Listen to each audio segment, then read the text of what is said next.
প্রিয় শিক্ষার্থীরা, কেমন আছো তোমরা? আশা করি তোমরা সবাই ভালো আছো, সুস্থ আছো এবং পরিবারের সবাইকে নিয়ে নিরাপদে বাসায় অবস্থান করছো। শিক্ষার্থীরা, আমরা সবাই জানি আমরা এখন একটি কঠিন সময় পার করছি, কিন্তু আমরা যদি সবাই একটু সচেতন হই তাহলে অবশ্যই আমরা অতি শীঘ্রই এই কঠিন সময়টি পার হতে পারব। আজকে আমি আমার অনলাইন ভিত্তিক পঞ্চম ক্লাসে তোমাদের ওয়েলকাম জানাচ্ছি। আমি তাসনিম খায়ের, প্রভাষক, দর্শন বিভাগ, ঢাকা কলেজ, ঢাকা। আজকের ক্লাসটি তৃতীয় বর্ষের শিক্ষার্থীদের জন্য। শিক্ষার্থীরা, তোমাদের ৩০৭ নম্বর কোর্স বাঙালি দর্শন প্রাচীন থেকে আধুনিক, এটি আজকে আমি এই কোর্সটি থেকে আজকে আমি আলোচনা করব। আজকের বিষয় রাজা রামমোহন রায়ের সংস্কার সমূহ।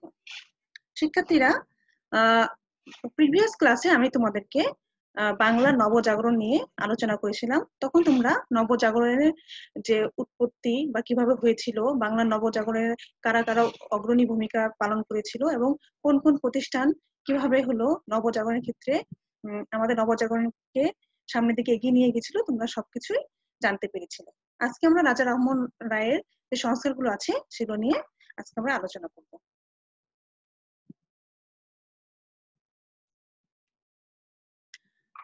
তোমাদেরকে এটা বলে রাখি যে যারা হচ্ছে যেসব মহান ব্যক্তিরা আমাদের নবজাগরণের ক্ষেত্রে অগ্রণী ভূমিকা পালন করেছিলেন, তারা বিভিন্ন ভাবাদর্শে তারা নিজেদেরকে নিয়ে মানে বিভিন্ন ভাবাদর্শে তারা হচ্ছে প্রভাবিত ছিলেন।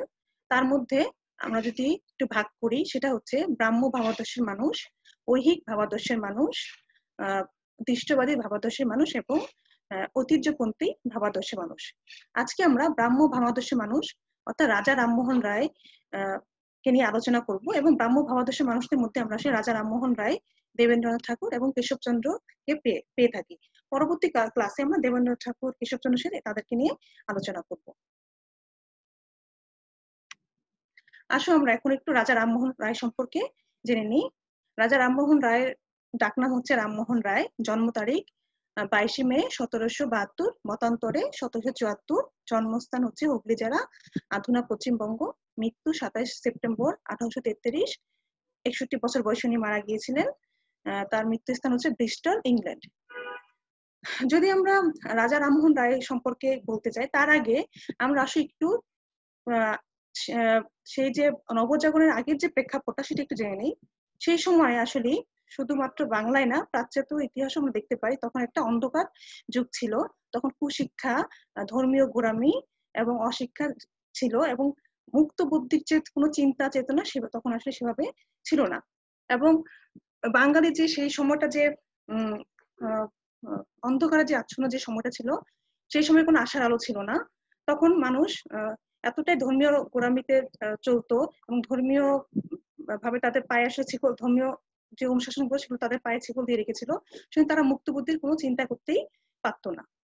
সেই সময়ের কথা উল্লেখ করে মণি বাগচি একটি কথা বলেন বা তিনি একটি উক্তি করেন।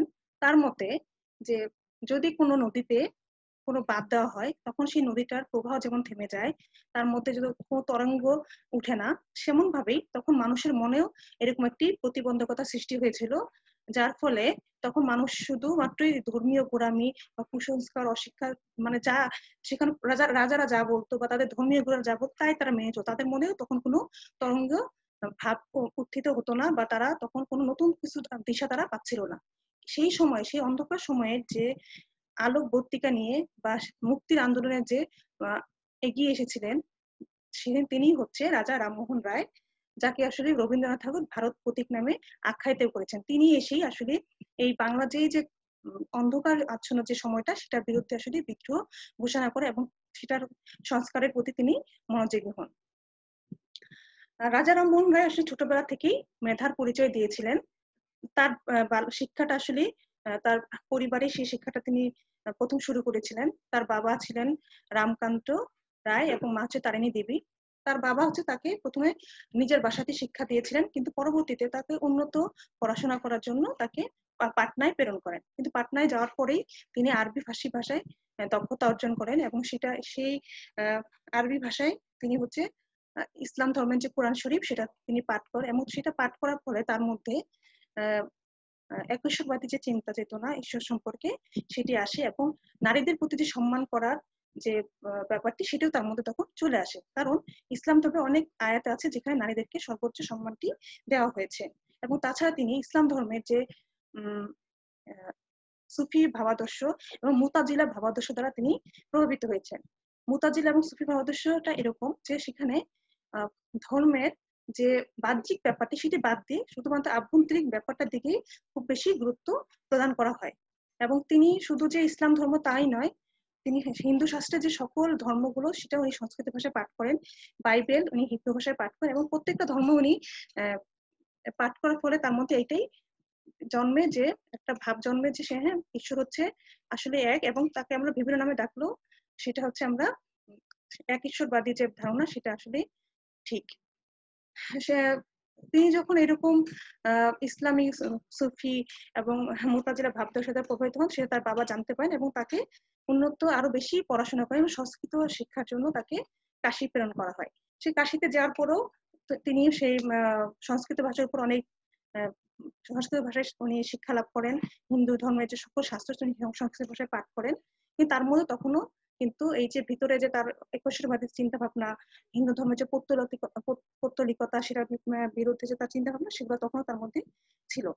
এবং তিনি যখন এইসব সম্পর্কে বলেন এবং পৌত্তলিকতার বিরুদ্ধে যখন তিনি তার আওয়াজ তুলেন তখনই তাকে আবার আসলে গৃহত্যাগ করতে হয়। এবং এটা অনেকেই মনে করেন যে যখন তাকে দ্বিতীয়বারের মতো গৃহত্যাগ করতে হয় তখন তার আসলে তার কর্মজীবন সম্পর্কে আমরা ভালো জানতে পারি এবং তখন তার মধ্যে এই যে সংস্কার যে ব্যাপারটি তখন সেই ব্যাপারটি চলে আসে এবং উনি মনে করেন যে না আসলে ধর্ম সংস্কার সমাজ সংস্কারটা আসলে করা উচিত, যেটা আমাদের বাংলায় যে আমাদের যে অন্ধকার যে ব্যাপারগুলো যুগটা মানে অন্ধকার যুগে যে কুশিক্ষাগুলো আছে, আমাদের যে মুক্তবুদ্ধির অভাবগুলো আছে সেগুলোকে আসলে সংস্কার করা দরকার।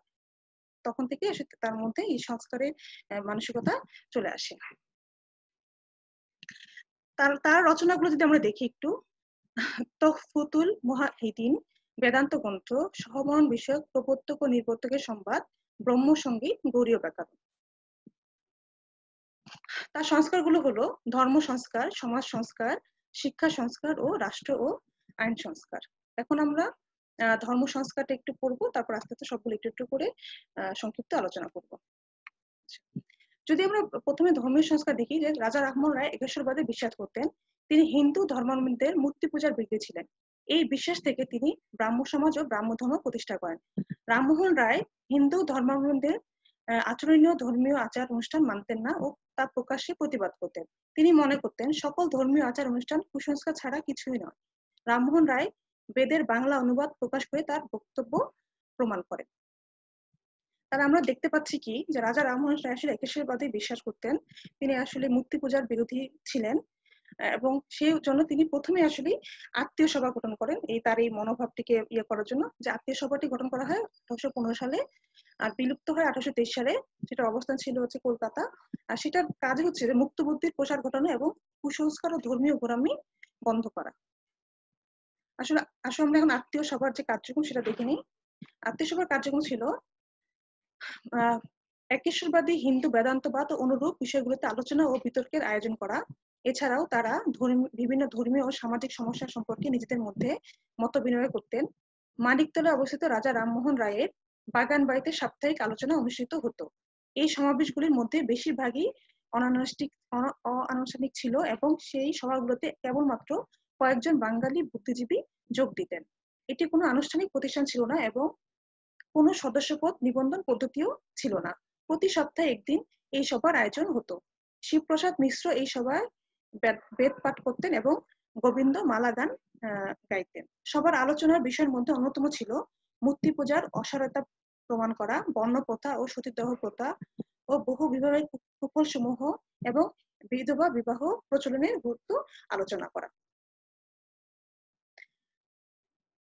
এই সভায় যে উল্লেখযোগ্য সদস্য ছিলেন তারা হলেন বা যারা হচ্ছে এই সভাগুলোতে যোগদান করতেন তারা হচ্ছেন প্রিন্স দ্বারকানাথ ঠাকুর, প্রসন্ন কুমার ঠাকুর, নন্দ কিশোর বসু, বৃন্দাবন মিত্র, শিবপ্রসাদ মিশ্র, হরিহর নন্দ তীর্থস্বামী। এই আত্মীয় সভা গঠন করার পর তার আসলে যারা রক্ষণশীল ব্রাহ্মণ ছিলেন তারা আসলে সেটা মেনে নেননি। তারা মনে করতো যে যে দেশে হচ্ছে বেদ পাঠ নেই সেই দেশে ব্রাহ্মণ নেই, এভাবে তারা বিভিন্ন ধরনের উক্তি করতো। এবং দেখা যেত যে আত্মীয় সভায় যারা উপস্থিত থাকতেন তারা সেই যে তাদের রক্ষণশীল যে মতবাদ সেটার পক্ষে অনেক সময় তারা হলো সাপোর্ট করতেন, সেই জন্য সেই আত্মীয় সভাটা আসলে বিলুপ্ত হয়ে যায়। পরবর্তীতে একই উদ্দেশ্য নিয়ে 1828 সালে রাজা রামমোহন রায় ব্রাহ্ম সমাজ প্রতিষ্ঠা করেন। ব্রাহ্ম সমাজের ছিল কি যে ব্রাহ্ম সমাজ বিশ্বাস করতো যে তার উপাসনার জন্য কোনো নির্দিষ্ট জায়গা বা সময়ের প্রয়োজন নেই। আমরা যে কোনো সময় যে কোনো জায়গায় আসলে উপাসনা করতে পারি, এবং একটা ঈশ্বরের সর্বোচ্চ ঈশ্বরে তারা বিশ্বাস করত, যে হচ্ছে নৈতিক স্বতন্ত্র ব্যক্তিত্ব এবং নৈতিক গুণাবলী সমৃদ্ধ ঈশ্বর। এবং ব্রাহ্ম সমাজের যে প্রথম আচার্য তার নাম হচ্ছে রামচন্দ্র বিদ্যাবাগীশ। তিনি হচ্ছে প্রথম আচার্য ব্রাহ্ম সমাজের। এবং সেখানে যে উপাসনা হতো সেই উপাসনার ধরনটি এরকম ছিল যে সেই মন্দিরে, ব্রাহ্ম মন্দিরে একটি স্থানে পর্দার আড়াল থেকে কেউ একজন বেদ পাঠ করতো, এবং হচ্ছে বাকি যে যারা সমবেত জনতা ছিল তারা সেটা শুনতো। কারণ সেই সময় এত জাতিভেদ প্রথা ছিল যে জাতিভেদ প্রথার কারণে যারা শুধু ব্রাহ্মণ তাদের সামনেই বেদ পাঠ করা যেত, অন্যান্যদের সামনে বেদ পাঠ করা যেত না, কারণ এটা তাদের শাস্ত্র বিরোধী ছিল। সেই জন্য সেটা একটা পর্দার আয়োজন করা হতো। কিন্তু বেদ পাঠ করার পরে সেখানে সঙ্গীতের আয়োজন হতো, এবং যারা হচ্ছে মুসলমান ছিলেন তারাও বিভিন্ন যন্ত্র সঙ্গীতের মাধ্যমে সেই বিভিন্ন ধরনের যারা একুশের বাইরে বিশ্বাস করতো তারা বিভিন্ন ভক্তিমালা, ভক্তি সঙ্গীত গাইতো। এবং নারী পুরুষ নির্বিশেষে এবং বিভিন্ন ধর্ম নির্বিশেষে সেখানে আসলে উপাসনা করা হতো, যেটা আসলে এর আগে কেউ কখনোই দেখেনি।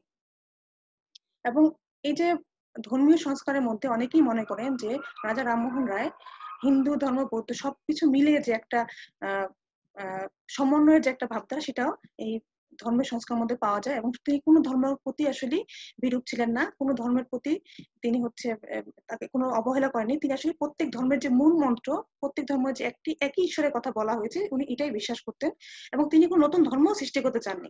তিনি শুধু চেয়েছিলেন যে এই যে বাহ্যিক আচার, মানে মানুষ যে বাহ্যিক আচারগুলো করে বা সেগুলো আসলে কোনো প্রয়োজন নাই। ধর্মের যে মূল আমরা যদি আন্তরিকতার সাথে আমাদের ঈশ্বরের কাছে প্রার্থনা করি তাহলে তিনি সেটাই শুনবেন। এবং এই উপলক্ষে তিনি একটি পুস্তক রচনা করেন যে একেশ্বরবাদীদের প্রতি পুরস্কার, এরকম একটি বই তিনি রচনা করেন। এবং সেখানে তিনি মনে করেন যে মানুষের শুধু ঐতিহ্যগত ভাবে ঈশ্বর পালন করেছে তা না, মানুষের আসলে মনস্তাত্ত্বিক ব্যাপারও আছে এরকম কিছু যার জন্য সেগুলো পালন করে। কিন্তু মানুষের আসলে যদি তারা হচ্ছে প্রত্যেকটা ধর্মের মূল বিষয়টা বুঝতে পারে তাহলেই তাদের হচ্ছে ঈশ্বর তাদের কথাটি শুনবেন। এবং হলো তিনি খ্রিস্টান ধর্মের যে বাণী, নৈতিকতার যে বাণী সেটা দ্বারাও তিনি প্রভাবিত হয়েছিলেন। কারণ তিনি খ্রিস্টান ধর্মে বাইবেলে একটি কথা আছে যে তুমি যার সাথে যেরকম আচরণ করবে তুমি সেরকম আচরণই ফেরত পাবে। এবং সেই বাণীটি দ্বারা তিনি এটা বুঝেছিলেন যে এই বাইবেলটি হচ্ছে একটি উৎকৃষ্ট একটি গ্রন্থ। এবং এইসব বলার কারণে উনি আসলে রক্ষণশীল হিন্দুদের দ্বারা অনেকভাবে অপদস্থ হয়েছেন। তারপর তিনি আসলে তার এই যে ধর্মের সংস্থা সেটা থেমে থাকেনি, এবং তিনি তার এই প্রচারণা আন্দোলন উনি চালিয়ে গেছেন। আসলে আমরা এখন দেখি যে রাজা রামমোহন রায় যে সমাজ সংস্কারগুলো কি কি করেছিলেন তা আমরা দেখি। যদি আমরা রাজা রামমোহন রায় উচ্চারণ করি, তার নামটি উচ্চারণ হয়, তাহলে সাথে সাথে যে কথাটি আসলে চলে আসে সেটা হচ্ছে সতীদাহ প্রথার যে নিবারণ, সেই কথাটি আসলে চলে আসে। কারণ উনি হচ্ছে সতীদাহ প্রথা বন্ধ করেছিলেন, এই কথাটি উঠলেই আসলে রাজা রামমোহনের কথা আমরা বলতে পারি। কারণ সমাজ সংস্কারে কেটেছে সেটা তার সবচেয়ে বড় অবদান। এবং তোমরা জানো যে সতীদাহ প্রথাটা কি। সেই সময় হিন্দু রক্ষণশীল যারা ছিলেন তারা মনে করতেন যে হিন্দু সমাজে যে যদি কোনো স্বামী মারা যায় তার সাথে তার স্ত্রীকেও সে সাথে সেই চিতায় পুড়ে মরতে হবে। কারণ সে যদি সে চিতায় যদি না মরে তাহলে সেই বিধবা স্ত্রী সমাজের জন্য বেবিচারিণী হয়ে যাবে, বা সে হলো খারাপ কাজে নিয়োজিত হতে পারে। সেই জন্য এই সতীদাহ প্রথাটা চালু করা ছিল। অর্থাৎ স্বামীর সাথে যে সহমরণ, চিতায় পুড়ে যে সহমরণ, সেটাকেই আসলে বলা হচ্ছে সতীদাহ প্রথা। রাজা রামমোহন রায় ধর্ম সংস্কারের পরে তিনি সমাজ সংস্কারের প্রতি মনোযোগী হন, এবং এই যে সমাজের যে সতীদাহ প্রথার যে এই যে কুরুচিপূর্ণ যে একটি প্রথা সেটার বিরুদ্ধে তিনি আসলে প্রথমে সোচ্চার হন। অনেকে মনে করে থাকেন যে সেই সময় যে সম্রাট আকবর তিনি ইলাহির মাধ্যমে এই প্রথাটি নিবারণ করার চেষ্টা করেছিলেন, কিন্তু তিনি সেটা পারেন নাই। তবে সম্রাট আওরঙ্গজেব, জাহাঙ্গীর তারাও অনেক চেষ্টা করেছিলেন, কিন্তু এই প্রথাটি আসলে নিবারণ করতে পারেনি। কিন্তু রাজা রামমোহন রায় সমাজ সংস্কারের প্রতি নজর দিতে যে তিনি এই প্রথাটির বিরুদ্ধে উচ্চারণ করেন এবং তিনি একটি গণ আন্দোলন গড়ে তোলেন। এবং সেই সময় যে লর্ড ওয়েলেসলি ছিলেন গভর্নর, তাকে তিনি এই ব্যাপারটিকে বলেন যে এই ব্যাপারটি মানে সতীদাহ প্রথাটা নিবারণ করা যায় কিনা। এবং লর্ড ওয়েলেসলিও চেষ্টা করেন যে এটা করার জন্য, মানে রোধ করার জন্য, কিন্তু তিনিও পারেননি। পরবর্তীতে লর্ড কর্নওয়ালিস, লর্ড বার্লো তারা আসেন, কিন্তু কেউ আসলে সেই প্রথাটিকে নিবারণ করতে পারেননি। কিন্তু শেষে যখন উইলিয়াম বেন্টিকের সময় রাজা রামমোহন রায় সেই সতীদাহ প্রথাটা যে কি পরিমাণ করুণ যে প্রথা সেটি বোঝাতে তিনি সক্ষম হন। তিনি অনেক প্রতিরোধ গড়ে তোলেন। এই গড়ে তোলার পরে 1829 খ্রিস্টাব্দে 17 নং রেজলিউশন জারি করে Lord William Bentinck governor general Lord William Bentinck সতীদাহ প্রথাটি নিষিদ্ধ ঘোষণা করেন। এবং সতীদাহ প্রথার বিরুদ্ধে রাজা রামমোহন রায়ের সুদৃঢ় অবস্থানকে ধর্মীয় এবং সামাজিক ক্ষেত্রে তার সবচেয়ে বড় অবদান হিসেবে চিহ্নিত করা হয়। অধ্যাপক দিলীপ কুমার বিশ্বাস বলেছেন, হিন্দু সমাজের মধ্যে এই প্রথার বিরুদ্ধে চেতনা সৃষ্টির জন্য রামমোহন 3টি পদ্ধতি গ্রহণ করেন। যেমন প্রথমত বাংলা ও ইংরেজি ভাষায় গ্রন্থ রচনা করে সতীদাহ প্রথাকে অশাস্ত্রীয় প্রমাণ করা। দ্বিতীয়ত সংবাদপত্রের মাধ্যমে আন্দোলন গড়ে তোলা। তৃতীয়ত স্বামীর চিতায় জীবন উৎসর্গে ইচ্ছুক নারীদের নিবৃত্ত করা। অর্থাৎ তিনি এইসব আন্দোলনের মাধ্যমেই এই সতীদাহ প্রথাটি বিলোপ করতে পেরেছেন এবং তার জন্য অনেক নিরীহ নারী আসলে প্রাণ বেঁচে গিয়েছিল। এই কুপ্রথাটি থেকে অনেক নারীর প্রাণটি বেঁচে গিয়েছিল। তোমরা দেখো যেখানে চিত্রে দেখতে পাচ্ছ যে কি কষ্টে করে একটি মেয়েকে হচ্ছে নিয়ে যাওয়া হতো, যেখানে মেয়েরা অনেক মেয়েরা চাইতো, কিন্তু অনেক মেয়েরা চাইতো না, কিন্তু তাকে সেই কষ্ট করে তাকে টেনে হিস্টে সেই চিতায় নিয়ে পুড়িয়ে ফেলা হতো।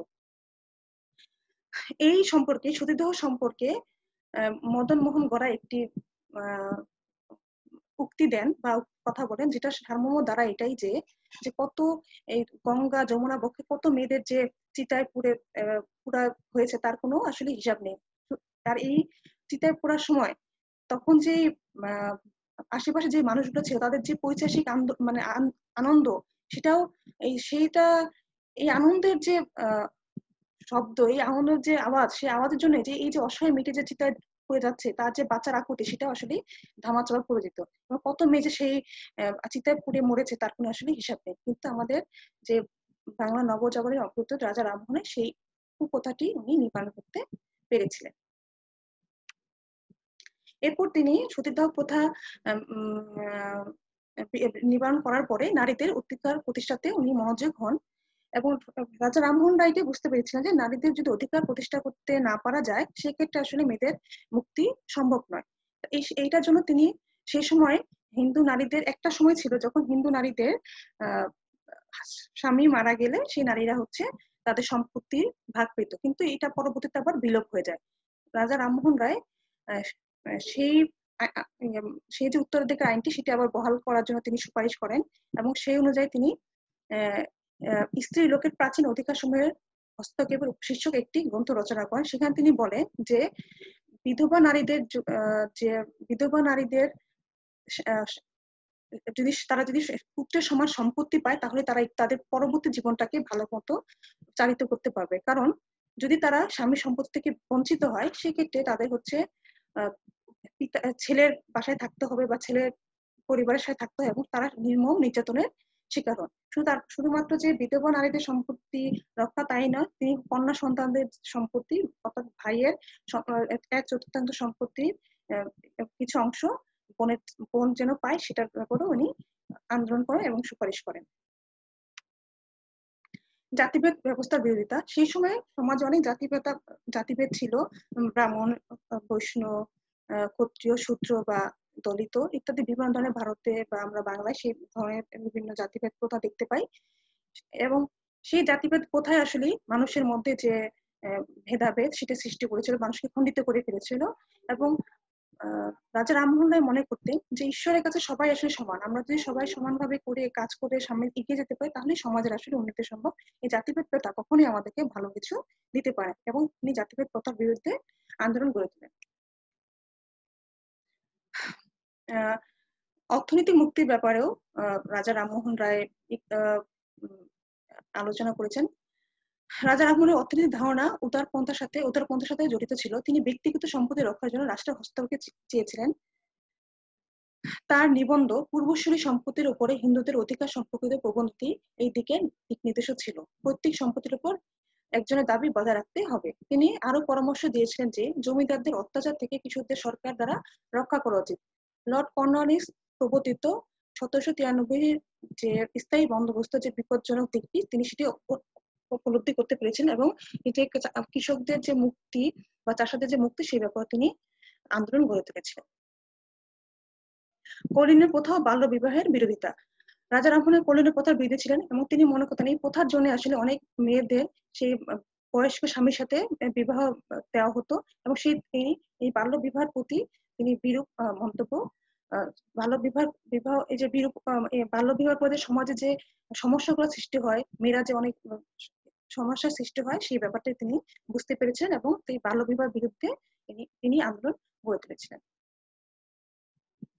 বহু বিবাহের বিরুদ্ধে আন্দোলন। সেই সময় অনেক রক্ষণশীল হিন্দু বলতো যে শাস্ত্রে এটা আছে যে বহু বিবাহ হচ্ছে ছেলেদের বা পুরুষদের হচ্ছে এটা হলো নিয়ম, কিন্তু আসলে সেটা কোনো নিয়ম ছিল না। রাজা রামমোহন রায় এটা মনে করতেন যে বহু বিবাহের পরে অনেক মেয়ের জীবন আসলে নষ্ট হয়ে যায়। তারা হচ্ছে যখন ঘর থেকে বের হয়ে যাবে তাদের অন্যান্য যখন ঘর থেকে তারা সেটা হতো আত্মহত্যার দিকে তারা চলে যায়, বা তারা হচ্ছে মানসিকভাবে ভেঙে পড়ে, কখনো তারা নিজের জীবনকে নষ্ট করে দেয় মেয়েরা। যার কারণে বহু বিবাহটা আসলে সমাজের জন্য ভালো নয়। তিনি আসলে শাস্ত্রের ব্যাখ্যা দিয়ে বলেছিলেন যে প্রাচীন শাস্ত্রে পুরুষের বহু বিবাহ যথেষ্ট অধিকার দেওয়া হয়নি। তবে প্রাচীনকালে কোনো নারী কোনো স্ত্রী যদি ব্যভিচারিণী হতো, সুরাসক্ত হতো বা বন্ধ হলে পুনরায় হয়তো পুরুষ বিবাহ করতে পারতো, কিন্তু তাই বলে শুধু মাত্র নিজের ইচ্ছা বশবর্তী হয়ে কোনো পুরুষ বহু বিবাহ করবে সেটা তিনি বিরুদ্ধে আন্দোলন করেছিলেন। শিক্ষা সংস্কার। রাজা রামমোহন রায় ধর্মীয় সংস্কার এবং সমাজ সংস্কারের পরে উনি শিক্ষা সংস্কারের দিকে মনোযোগী হলেন। রাজা রামমোহন রায় বুঝতে পারলেন যে এই সমাজকে বা এই জাতিকে যদি উদ্ধার করতে হয় তাহলে অবশ্যই শুধুমাত্র এই মক্তব্যের শিক্ষা বা সংস্কৃত শিক্ষার মাধ্যমে সেটা সম্ভব নয়। তাদেরকে অবশ্যই জ্ঞানে গুণে বিজ্ঞান, ইংলিশ শিক্ষা বা পাশ্চাত্য শিক্ষার দিকেও তাকে নজর দিতে হবে, বা পাশ্চাত্য শিক্ষিত করতে পারলে আসলে এই জাতিকে মুক্ত করা সম্ভব। তিনি এটা প্রাণকর্মী শিক্ষা সংস্কারের প্রতি মনোযোগী হয়েছিলেন। সেই সময়ে শিক্ষার ক্ষেত্রে 1,24,000 টাকা একটি বাজেট পেশ হয়েছিল, এবং তখন দুই পক্ষ এই বাজেটটা কিভাবে হচ্ছে খরচ করা হবে বা ব্যয় করা হবে সেটা নিয়ে দুই পক্ষ দাঁড়িয়ে গিয়েছিল। এক পক্ষে ছিল যে শুধুমাত্র সংস্কৃত শিক্ষার জন্য কোনো একটা বিশ্ববিদ্যালয় তৈরি করা হোক, আবার এক পক্ষ চাচ্ছিল যে ইংলিশ শিক্ষার জন্য বা বিজ্ঞান ভিত্তিক শিক্ষার ব্যবস্থা করা। রাজা রামমোহন রায় দ্বিতীয় পক্ষে ছিলেন। উনি চাচ্ছিলেন যে ইংলিশ শিক্ষাটা বা ইংরেজি শিক্ষাটা হচ্ছে এটা ইংলিশ শিক্ষা ব্যবস্থাটা করা হোক, যাতে করে সমাজের ভারতীয় সমাজের যে মানুষগুলো আছে তারা যেন সব দিক দিয়ে জ্ঞানে গুণে উন্নত হতে পারে। এবং শেষ পর্যন্ত যে ব্রিটিশ সরকার যেটা তারা কিন্তু সেটা মানেন নাই। তারা চাচ্ছিল যে একটা সংস্কৃত প্রতিষ্ঠা করা হোক, কিন্তু তখন রাজা রামমোহন রায় তখনকার যে লর্ড ছিলেন আর্মহার্স্ট তাকে হলো পত্র লিখেন, এবং সেই পত্রে বলেন যে আমরা জানি যে এই সরকার আসলে জনগণের উপকার করতে চায়, এবং তারা যে উপকার করতে চায় তারা যেন ইংলিশ শিক্ষার্থী এই সমাজে যেন ইংলিশ শিখতে পারে, বা প্রাকৃতিক বিজ্ঞান, রসায়ন, দর্শন ইত্যাদি শিক্ষা দিতে পারে মানুষকে, সেই ব্যাপারে যেন সজাগ হয়। যদিও তখন তার চিঠিটি খুব একটা মূল্যায়ন হয়নি, কিন্তু পরবর্তীতে এই চিঠির প্রেক্ষাপটেই আসলে তখন সংস্কৃত কলেজ প্রতিষ্ঠা বদলে হিন্দু কলেজ প্রতিষ্ঠিত হয়। এবং এখানেও রাজা রামমোহন রায়ের রক্ষণশীল যারা হিন্দু ছিলেন তারা তার বিরুদ্ধে ছিলেন। তারা হচ্ছে এটা বলেন যে যেহেতু রাজা রামমোহন রায় একেশ্বরবাদীতে বিশ্বাস করতেছেন, সেই জন্য হিন্দু কলেজের যে কমিটি আছে সেই কমিটিতে তাকে রাখা যাবে না। কিন্তু রাজা রামমোহন বলেন আমি যদি এই কমিটি থাকে তাহলে যদি শিক্ষার জন্য কোনো সমস্যা হয়, সেক্ষেত্রে আমি সেই কমিটিতে থাকতে চাই না। আমি চাই যে বাংলার মানুষ শিক্ষিত হবে, ইংরেজি শিক্ষায়, বিজ্ঞান শিক্ষায় এবং উন্নত শিক্ষায় শিক্ষিত হবে। সেজন্য আমি যে কোনো ত্যাগ স্বীকার করতে প্রস্তুত। অর্থাৎ তিনি শিক্ষার জন্য যতটুকু ত্যাগ স্বীকার করে সেটা তিনি করেছেন। এবং শুধু যে শিক্ষার কথা বলেছেন তা নয়, তিনি নারী শিক্ষার জন্য অনেক কথা বলেছেন। তিনি মনে করতেন যে নারীদের যে এই যে সমস্যা, এই যে আমাদের সমাজে নারীদের এত কষ্ট, সেই সবকিছু কষ্টের মূলেই রয়েছে আসলে নারীদের শিক্ষার অভাব। নারীরা যদি শিক্ষিত হয়, তারা যদি অর্থনৈতিক মুক্তি পায়, তাহলে অবশ্যই নারীদের যে সমাজে নারীদের যে অবস্থা সেটা অনেক উন্নত করা সম্ভব হয়। সেজন্য উনি আসলে মুক্ত চিন্তার একজন মানুষ ছিলেন। তিনি মুক্তভাবে সবকিছু চিন্তা করতেন। এরকম মানুষ আসলে সেই সময়ে সে চিন্তাই করা যায় না যে তিনি এতটা আধুনিক ছিলেন।